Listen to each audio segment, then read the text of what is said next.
Szeretettel üdvözlünk benneteket, most már az új évben vagyunk, és a mai napon szeretném, hogyha Ádámmal egy picit a herbafemről beszélgetnénk.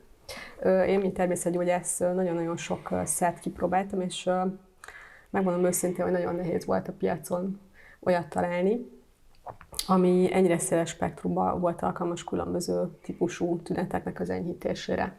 És amikor én rögtön kipróbáltam egyébként, ugye mindig magamon szoktam kísérletezni, és hosszú évek után én úgy definiálnám, amit a klienseimen látok, ahogy ők használják, amilyen változások történnek, illetőleg ami velem is történt ezáltal, hogy ez egy ilyen életcsepp. És ugye most a szlogen az talán az is, hogy cseppekkel egy új életér, hogy Ádám, tudom, hogy mindig is kutattál te gyerekkorod óta. Ez egy ilyen izgalmas dolog volt, de hogyan hoztad létre a herbafarmet? Egy olyan összefüggésre jutottunk, ami végül is, hát ez nem az én érdemem egyedül, hanem nagyon sok emberrel beszélgettünk, és nagyon sokat tanultam ahhoz, hogy néhány apróságra rányissam a szemem, és végül is az volt a furcsa, hogy ahogy a nagyüzemi állattartásban az állatok rendkívül stresszes környezetben, rendkívül kiszámolt adagokkal takarmányozódnak, tehát nagyon úgy kapják az élelmiszereket és a vizet, hogy minden meg van tisztítva, minden elő van készítve. Nagyon hasonlít ehhez az emberek saját étkezési formája, még akkor is, hogyha ez divatok vagy egyebek befolyásolják. Tehát azt mondod, hogy ez a rengeteg finomított, feldolgozott, nem annyira élő tápanyag, ez egy hasonló? Én az izolációt láttam. Azt láttam, hogy rendkívüli módon eltávolodtunk a természetes környezettől. Tehát ugyanúgy, ahogy az állatok sem a természetes környezetükben vannak, ugye a gazdasági állataink, ugyanúgy az emberek is egy ilyen teljesen, mint hogyha kivennénk őket a természetből, és csak úgy magukért léteznének, és megpróbálunk mesterségesen biztosítani számukra olyan környezetet, amiben a lehető legjobban élnek. Ugye hát ezt nyilván egy lámpával világítunk, fűtünk, nyáron klimatizálunk azért, hogy megfelelően kellemesen hűvös maradjon, tehát mindig ezt a komfortérzetet biztosítsuk, és azokat az ételeket fogjuk mi is fogyasztani, amik számunkra a legjobban és a leginkább azt mondom, hogy ígéretesek. Ezek a nagyon finomak, nagyon édesek, nagyon sósak, tehát hogy mindegyikből a nagyon. És ezt pedig csak a finomítás és az élelmiszeripar fantasztikus csodái képesek biztosítani számunkra. Hát igen, ezek a szélsőségek, ez azonban nagyon megváltoztatja az egész mikroflórát, az egész mikrobiont, és hát ennek a helyreállítása, ez egy nagyon-nagyon szép misszió volt, amit te kitaláltál. Ugye tudjuk, azt nem tudom, hogy mindenki tudja, de hogy ez egy teljesen hazai fejlesztés, tehát olyan gyógynövényeket használtok, olyan minőségi propoliszt, amik itthon termelődnek. Abszolút kizárólag. Ugye ennek az is a feltétele, hogy ugye a mikróbák forrása az a környezet. Tehát azok a mikróbák, amik a bélrendszerünkben, béllakók, régebben bélflórának hívták őket, most bélmikrobiomnak vagy bélmikrobiótának.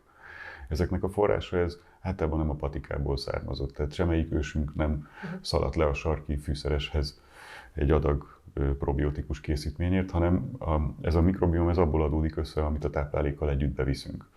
És itt van a természet csodálatos logikája, hogy azok a dolgok, amik általában a növényeken, a vízben vannak, ezek a szervezetek, ezek az élet körforgásában, anyagcseré körforgásában egy nagyon fontos feladatot látnak be, ők bontják le az anyagokat.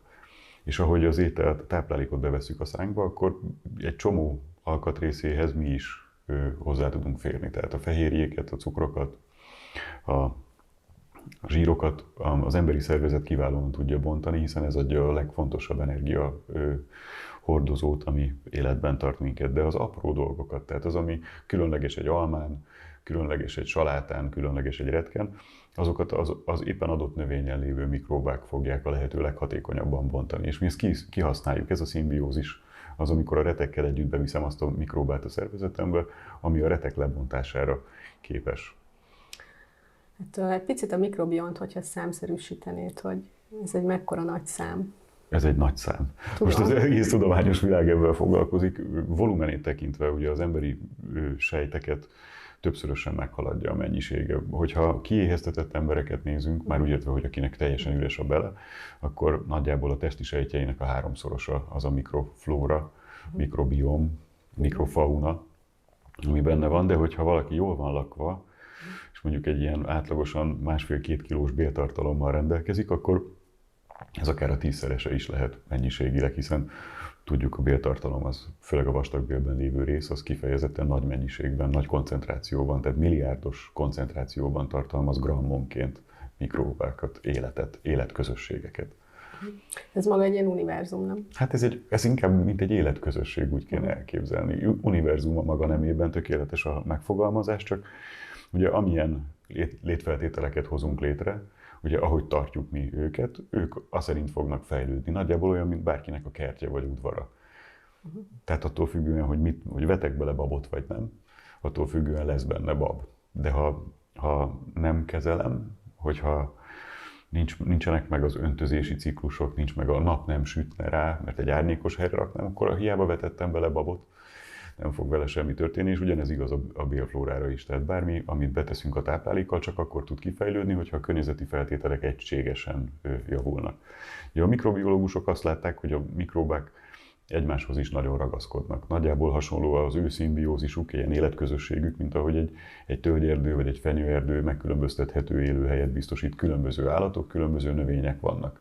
És arra az életközösségre lesz jellemző. Ilyen módon érdekes az is, hogy minden embernek más és más a mikróba összetétele. Tehát mint az ujjlenyomat ugyanolyan eltérő, hogy még akár az is, hogy egy családon belül lakó embereknek is a mikróba összetétele az olyan jelentősen eltér, hogy ez alapján tökéletesen lehet valakit azonosítani. Tehát ez egy teljesen egyedi. Egyedi, viszont nem állandó. Nem állandó összetétel, ugye attól függ, hogy milyen környezetet biztosítunk, és az a legfontosabb, amit beleteszünk a szánkba. És kezdjük a vízzel rögtön. Ugye a Herbaferm ötlete az innen merült föl, hogy az ember úgy fejlődött ki 200 000 éven keresztül, hogy az a víz, amit elfogyasztott, abban nem azt mondom, hogy hemzsegtek, hanem ránézésre tiszta volt, szaga nem volt, általában nyílt felszínről ittak az őseink, és ezek tartalmazták azokat a mikróbákat, amik a környező talajban, a növények levelein, adott esetben az állatokról, illetve a levegőben szálló spórák egy részét, és ugyan nagy hígításban. Tehát, hogyha egy nyílt vízfelszínt megszagolunk, vagy megnézzük, akkor látszik, hogy tiszta. Ha megszagoljuk, akkor érezzük, hogy nem rossz szagú. Ugye ezek az ismérvei annak, hogy valamit tiszta vízként fogyasszunk, de az, hogy benne vannak azok a csírák, azok a mikróbák, amik arra az élettérre jellemzőek, arra a területre, és még egy dolog, arra az évszakra, arra az időszakra, ami abban az évszakban fontos. És akkor ezeket, ahogy rendszeresen bekebelezzük, ugye, ahogy elfogyasztjuk a vizet, ez viszonylag gyorsan, ugye a folyadék éhgyomorra elfogyasztva bekerül a vastagbélbe. És ez tulajdonképpen egy nagyon könnyű folyamatos és rendszeres híg utánpótlása volt azoknak a mikróbáknak, amik egyébként a környezetben vannak. Ugye a mikróbák 3,5 milliárd évvel ezelőtt kolonizálták a Földet. Mi úgy születtünk, hogy mi már a mikróbák tenyerén vagyunk hordozva. Tehát mi soha nem vagyunk az élettelen elemekkel ilyen kapcsolatban. Mindig a mikróbák a bőrünkön, az összes nyálkahártyánkon, a belünkben, a tüdőnkben, a szánkban, mindenhol mikróbák milliárdjai lakik rajtunk és bennünk. Hát igen, ez egy ilyen folyamatos homeosztázis, úgyhogy... Ez egy abszolút ők sokkal gyorsabban alkalmazkodnak a körülményekhez, és ez az izgalmas benne, hogy az ember nem tudna úgy alkalmazkodni különböző ételekhez, hogyha nem lennének ott azok a mikróbák, amik képesek magát a lebontást arra a művészi tökére fejleszteni, hogy minket tudjon táplálni szinte bármilyen táplálék. Hogyan jutottál a növényekhez? Tehát ugye, ha elmondod, hogy milyen összetevőket tartalmaz, hogy mi volt a koncepció? A koncepció az végül is borzasztó egyszerű volt, olyan gyógynövényeket kellett keresnünk, amik itthon megtalálhatóak, illetve gyógyhatású anyagok, és mindegyiknek van egy olyan típusú tulajdonsága, hogy egy kicsit pásztorkodik a mikróbák közül. Tehát ezek a gyógynövények, amik a Herbaferm cseppben vannak, ezek a gyógynövények egy kicsit befolyásolják, hogy nem lehet tudni, hogy ez a tyúk vagy a tojás paradoxona, az, hogy azért tartunk valami gyógynövénynek, mert a benne lévő hatóanyagok a mi egészségünket közvetlenül segítik, vagy pedig azért, mert azokat a mikróbákat, amik rajta és benne laknak, azokat ő gyakorlatilag a saját antibiotikumjai, ezek az illóanyagok, ezek a gyógynövény hatóanyagok, azoknak a segítségével kontrollálni tudja. Tehát mint egy pásztor, nyilvánvalóan az ember azokat a gyógynövényeket kezdte használni, aminek az élettani hatása jó volt. De hogy ez az élettani hatás ez azért van, mert ők befolyásolják a mikróba összetételt, vagy a mikróba összetétel azáltal befolyásolódik, hogy mi bevisszük ezt a hatóanyagot, ez a kérdés ez mindig egyedi mérlegelést igényel. De a mi esetünkben, ugye a Herbafermnél ezeket a gyógynövényeket használtuk, amelyeknek mindegyiknek van. Ilyen kiemelten egyébként a propolis, nem gyógynövény ugyan, hanem a méhek ragasztója. Ha elképzeljük magát a propolis az a ragasztó, amit a tavaszi kirepüléskor a méhek, azok, akik jól egészségben túlélték a telet, ez azt jelenti, hogy az ő szervezetük ez robosztus és ellenálló. Tehát ez már egy adottság. Az ő kis mézgyomrukban szedegetik föl az éppen frissen kipattanó rügyekről ezt a ragacsos anyagot. Ezt hívják propolisnak, de ezt ugye ők bekeverik a kis mézgyomrukba, és úgy viszik be a kaptárba. A mézgyomrukban lévő áttelelő, erős baktérium közösséggel összekeveredik ez a gyantaanyag. És ezzel az anyaggal függesztik föl tulajdonképpen a kaptáraikat a külvilághoz. Tehát tulajdonképpen ők használják ezt az anyagot, és ugye az angol szakirodalom ez ragasztónak nevezi, tehát bees glue-nak hívja a propoliszt. Magyar pedig propolisnak azért, mert azt jelenti, hogy a városért teszi. Tehát ugye ezt az anyagot használják arra, hogy lezárják azokat a sejteket, amelyeknél fontos az, hogy sterilek legyenek. Tehát a kaptárokban azokat a sejteket, ahol mondjuk a szaporulat készül, ahova a petét rakja a királynő. Illetve ennek a propolisnak még egy másik csodálatos sajátossága az az, hogy azt a méhkenyeret, amit a dolgozóknak raknak el, azt virágpor, mézet és propoliszt rétegezve raknak a kaptárba, és ezt a szilárd táplálékot eszik maguk a dolgozók. Ez tulajdonképpen a dolgozók pempője. Hogyha így nézzük, ez egy durvább, ez egy rusztikusabb étel, mint a királynőknek félrerakott méhpempő. De ennek ellenére a propolisnak nagyon jellegzetes és nagyon jól ismert bakteriális, antimikrobális hatása van, ami azért érdekes, mert ez egy természetes ilyen antibiotikumnak nevezhetjük. Valójában azokat a fajokat, amelyek számunkra kedvezőek, azokat kevéssé fogja bántani. Jó, hát ugye a növények közül a üröm az egy érdekes választás. Talán úgy jobban ismerik a nézők, hogy ez az abszint. Igen, ennek rengeteg neve van, vagy a vermut németesen. Vagy a vermut, igen. Úgy biztosan ismerik. Úgy mindenki. Igen. Hogy ő, és mondjuk nem a Mária töv is. Nagyon jó a kérdés. A keserű anyagokra volt szükségünk, és azért kapott kitüntetést az üröm. Itt ugye nagyjából a komló és az üröm között kellett válogatnunk, és azért kapott igazándiból hangsúlyt az üröm, mert az üröm az kifejezetten az emésztést serkentő funkciója. A benne lévő keserű anyagok, azok nagyban segítik, azt az információt juttatják el a szervezetnek, hogy eljött a regeneráció ideje. Tessék nyugodtan kiüríteni ezeket az emésztő nedv raktárakat, tehát itt a hasnyálmirigyre vagy epére gondolok. Tehát az epe is meg tud szabadulni a hosszan felgyűlt epe anyagtól, és a hasnyálmirigy is az emésztő enzimeket, a hasnyálat ki tudja lökni, nem feszül, nem dolgozik. Mert a keserű anyagok azok gyakorlatilag, ha ismerjük ezt a rukkolát, a salátáknak ezeket a tejnedveit, ezek a keserű anyagok, ezek erre a működésre sarkalják egy ilyen ürítő, a külső elválasztó mirigyeket, ilyen megtisztuló folyamatra. És ettől egyébként, mivel rengeteg ilyen emésztő nedv kerül a béltraktusba, nagyon-nagyon megnöveli az emésztés hatásfokát. Nyilvánvalóan ez az étvágygerjesztő és az emésztés segítő, úgynevezett digesztív hatásához is hozzájárult, tehát nem véletlenül terjedt el, hogy ezzel az ürömmel, ugye az abszinttal fűszerezzük az alkoholos italokat is, és ezeket fogyasztjuk akár étvágygerjesztőnek, akár pedig a jó lakottság esetén ilyen feldolgozást segítő anyagnak, igen. Igen, az impresszionisták erről hosszasan beszélhetnének. Hát ott az egy érdekes kérdés, hogy az abszint hogy készül, de ott inkább a rendkívül magas alkoholtartalom volt. Ugye ott az egy kétszer lepárolt, már hogy 3-szor összességében lepárolt anyag, hiszen egy erős pálinkába áztatták magát az űrmöt, és utána abból egy új párlatot készítettek, ami már legalább 70%-os volt. És annak a hatása az mint igen erős idegméreg, illetve gamma-aminóvajsav blokkoló. Igen, az egy fontos kérdés, hogy ugye én tudom, hogy ez egy olyan eljárással készül, amit ugye fermentációnak nevezünk, és ugye a vastagbél az a mi fermentorunk. Tehát nagyon szép ez a hasonlóság. De hogy én tudom, hogy a legtöbb táplálékkiegészítő, illetve a piacon kapható termékek közül azok általában mesterséges módon állítódnak elő a vitaminok, tehát hogy nagyon-nagyon távol kerül az a valódi dologtól, hogy itt hogyan egy pici műhelytitkot mondja, hogy... Hát maga a fermentáció az őseink, ugye ez sem egy nagy újdonság vagy felfedezés. Tehát az a fajta tartósítási mód, ahogy az őseink el tudták tárolni az zöldségeket, gyümölcsöket, amik mondjuk egy szezonban nagy mennyiségbe kerültek, ez a savanyításnak a technológiája, de a bor is pontosan ugyanígy készül, a sör is ugyanígy készült. Tehát a fermentációnak eljut egy olyan fokáig, egy adott növényi alapanyag, amikor már a benne lévő bontható baktériumok, mikróbák számára, gombák számára emészthető táplálékok elfogynak.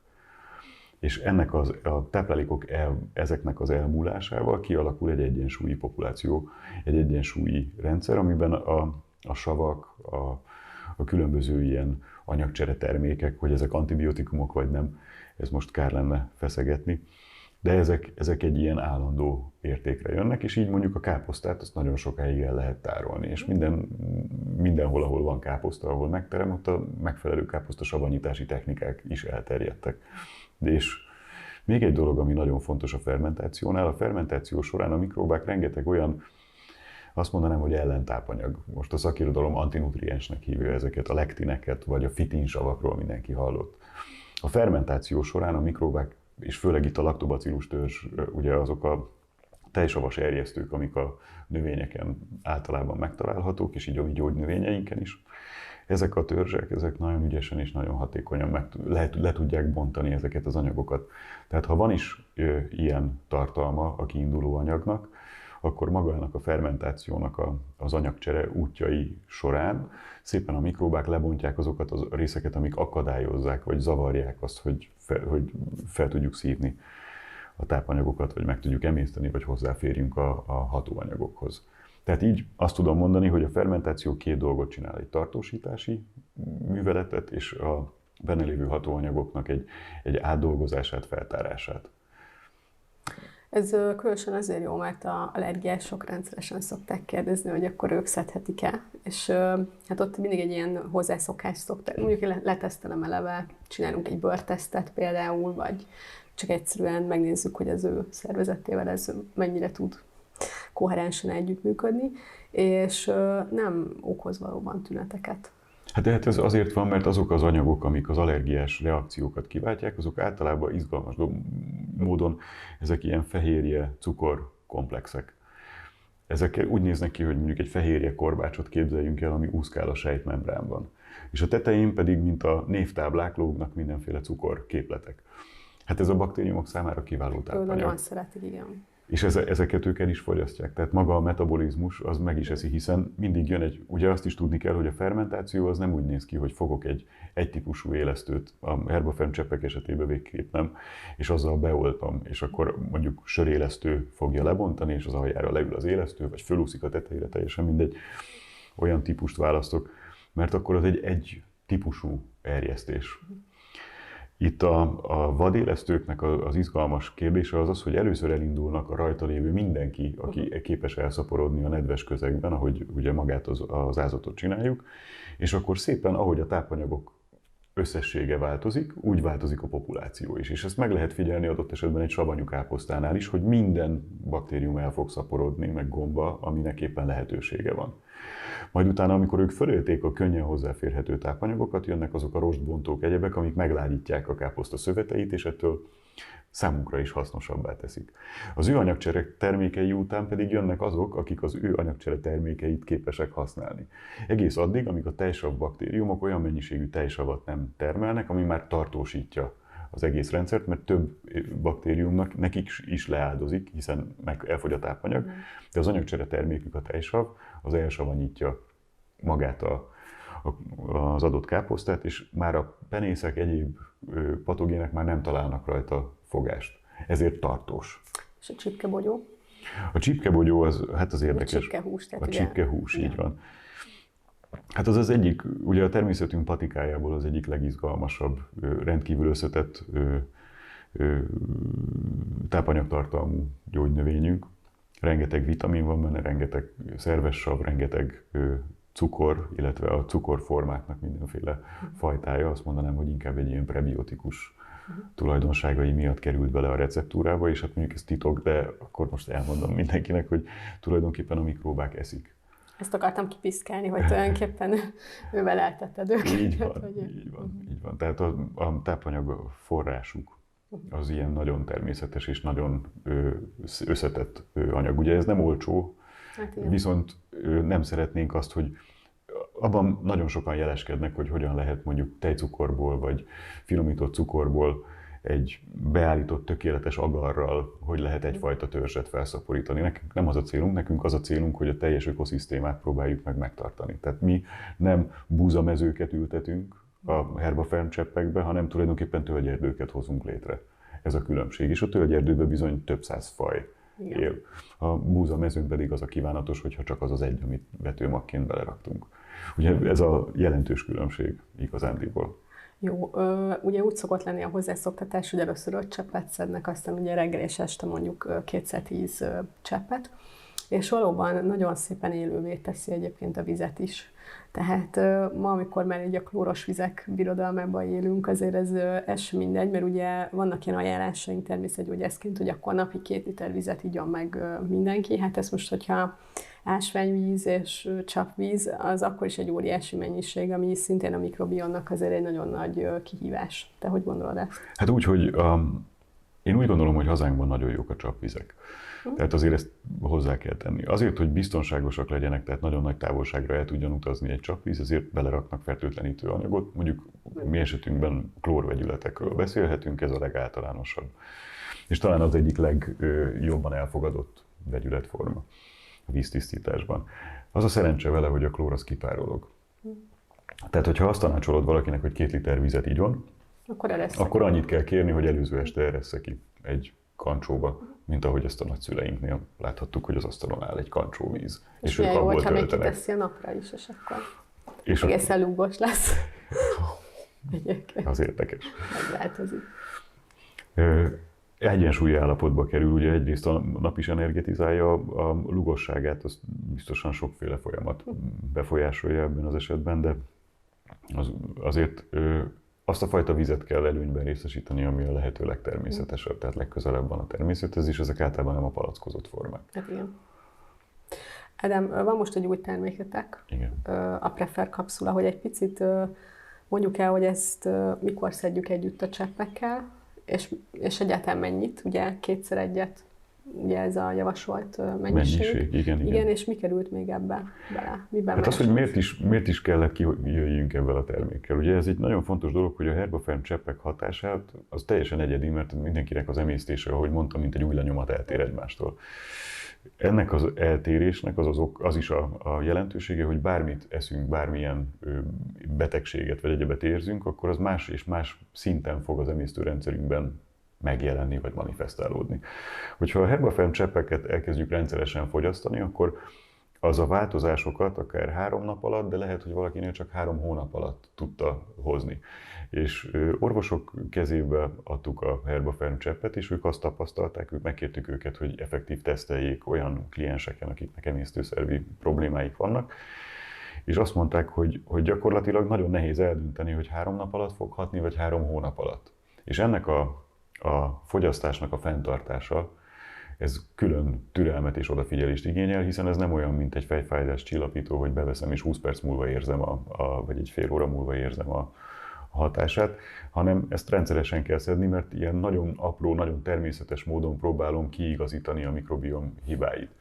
Szóval a legtöbbször, amikor már súlyosabb problémák vannak, akkor már nagyon hosszú ideig kell szedni, anélkül, hogy valami kézzelfogható eredményt érezne az ember ahhoz, hogy az első eredményeket, az első helyreállításban való segítséget megtapasztalnánk.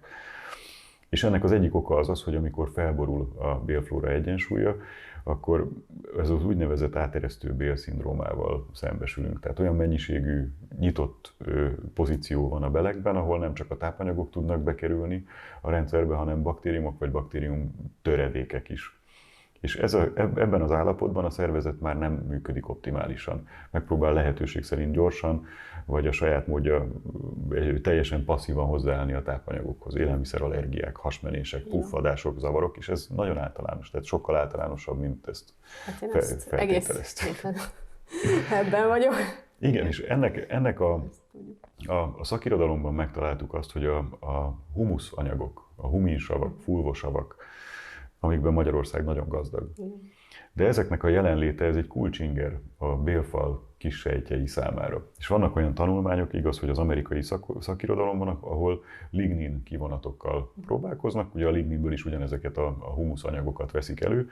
Ezek ilyen talajbaktériumok. A talajbaktériumoknak az a fajta bomlásterméke, mint a tejsav a savanyú káposztánál, tehát ez az, amit a szerves anyagból, pontosan a szerves anyagból egy mások számára már igazán nagyon nehezen használható komplex vegyületet. Ezek rendkívül komplex vegyületek, lerajzolni is szörnyen nehéz őket, a fulvosav, huminsav esetében.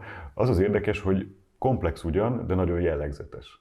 És ezt a jellegzetességet a bélhámsejtek fölismerik. És az információ is olyan pofon egyszerű, hogy elképesztő. Azt mondja ez az anyag jelenléte, hogy húha, itt a külvilággal találkozunk, és valami olyan anyag került be, amit mikróbák hoztak létre. Tehát lehetőség van arra, hogy mikróbák is vannak. Hiszen nem fogja megtanulni a 30 millióféle mikróbát felismerni a szervezetünk, amikor a talaj jelenlétével a káros mikróbák jelenlétére is következtethet. És egy gyors, reflexzerű mozdulattal egyszerűen összehúzza ezeket az áteresztő a bélhámsejtek közötti kapcsolatot lehetővé tevő lukakat, ezeket egyszerűen összehúzza. Ez a reakció az, amit először kivált. Nagyon fontos a koncentráció, vagy a dózis, mert hogyha ez túl nagy dózisban van, akkor a szervezet inkább megpróbál megszabadulni, és akkor inkább kinyitja ezeket a járatokat, hogy növelje egy kicsi, gyorsabban tudjon át szaladni minden. Nem azért, hogy fel tudja venni, hanem hogy a nyirok befele menjen a béltartalom felé, és ellágyítsa a székletet, magyarul hasmenést okozva, mintha lehúzná az ember a WC-t, átszalad a rendszeren azért, hogyha túl sok. Úgyhogy meg kellett találnunk azt a mennyiséget, ami éppen elég, és palántaföldként pedig azoknak a gyógynövényeknek a már előzetesen feltárt rostjait raktuk bele, így a huminsavak, fulvosavak és a herbafern receptúrának a feltárt gyógynövényrostjai, amivel azok a mikróbák, amik a herbafern cseppben vannak, azok otthonra találnak. Inkább azt mondanánk, hogy palántaföld. És ez azért fontos, hogy palántaföld, mert ezt nem javasoljuk folyamatosan fogyasztani. Igen, ez ilyen kúraszerű. Hanem ez, amikor elkezdünk herbafern cseppet szedni, vagy valami nagyobb stressz ér minket, kórházból jövünk ki, lábadozunk, vagy mit tudom én, vizsgázunk. Tehát, hogy ami igazándiból olyan stressz, ami már felborítja a bélflóra egyensúlyát. Akkor azért, hogy ez gyorsan helyre tudjon állni, legalábbis az elején, ezért a palántaföldet oda tudjuk adni, hogy legyen megkapaszkodó felületük. Utána nem az a célunk, hogy a rostokat ugye mi ezzel a bolti eszközzel pótoljuk, hanem a tápanyaggal bevitt, ugye a gyümölcsökkel, zöldségekkel, egyebekkel bevitt rostok azok, amik átveszik ezt a szerepet, de először ahhoz, hogy zárni tudjon, és utána, hogy a megtapadáshoz legyen lakóhelye a mikróbáknak, ahhoz találtuk ki a kapszulát, és egyelőre nagyon jól vizsgázik. Jó, hát én is ezt tapasztalom egyébként. Én elsősorban ahol nagyon-nagyon jónak találtam, illetve a visszajelzések alapján, ez például a reflux, tehát a gyomornak a különböző refluxos panaszai, a vastagbél problémák, tehát ott nagyon, nagyon erősen jól hat, és egyébként meglepően gyorsan. Tehát ott már egy hét után mondják, hogy hát azért a puffadás az most már kezd megszűnni, azért sokkal jobban érzem magam, nincs ez az állandó diszkomfort, tehát tényleg meglepően gyorsan. Hát ez volt a cél, hogy ezt a diszkomfortot tegyük, mert az is érdekes, hogy ugye van egy felborult egészségi állapot, egy egyensúly megbomlása. És ennek az egyensúly megbomlásának azért egy jelentős kérdés, hogy a regenerálódáshoz egy nyugodt szervezet, egy nyugodt táplált szervezetnek kell lenni, de addig, ameddig gyulladásban van, addig, amíg irritáció alatt áll, addig, amíg puffad, addig nem tud megnyugodni. Ha nem tud megnyugodni, akkor nem is tudja magát regenerálni. Hát igen. Én nagyon-nagyon köszönöm, hogy ezt feltártad és elmondtad, és hogy talán remélem, hogy a nézők is egy picit közelebb kerültek a Herba Femcsepphez. Én mindenkinek azt javasolom, hogy próbálja ki, és tegye egy picit az élete részévé, mert egy olyan kevés kell ahhoz, hogy sokkal jobban érezzük magunkat, és lehet, hogy néhány csepp az néha többet számít, mint nem mozdítja ki az embert azért annyira a komfortzónájából, viszont nagyon megváltoztathatja az életminőségét. Köszönöm szépen, hogy beszélhettünk erről. Nagyon köszönöm a lehetőséget.